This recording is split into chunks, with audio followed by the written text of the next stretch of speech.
Luc, Aksel, trojček in veliko piruet, vse te prvine z nenavadno zvenečimi imeni, je ta konec tedna na mednarodnem tekmovanju v umetnostnem drsanju v ljubljanski hali Tivoli pokazalo 250 drsavk in drsavcev iz 22 držav. Na tekmovanju za pokal Tivolija so bili med njimi tudi vaši vrstniki. Medtem ko tekmovanje na ledu že poteka, se nekateri tekmovalci še ogrevajo. Napeto pa je tudi v garderobah. Ogrevanje je pomembno zato, da se ogrejemo telo, ker je na ledu zelo malo časa in da ponovimo elemente. V garderobi pa še zadnje raztezanje, urejanje pričesk in napeto čakanje na nastop. Pred tekmovanjem me je vedno strah, pa me trebuh zvija, pa roke se mi tresejo, to je pa to.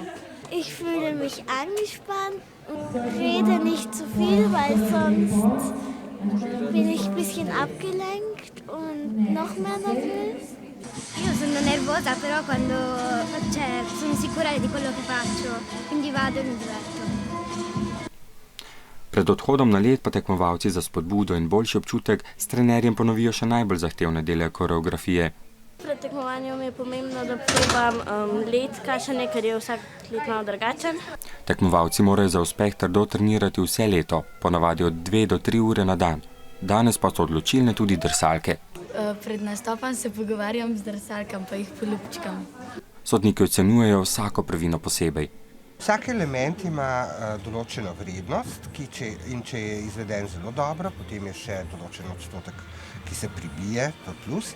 Če pa je izveden slabo, recimo če je padec, pa je to od te osnovne vrednosti nekaj odštetega. Za marsikoga je bil danes srečen dan. Med dobitniki pokala Tivoli sta tudi 2 Slovenca, Luka Logar in Cara Horvat. Drugim pa se sreča morda nasmehne na naslednjem tekmovanju.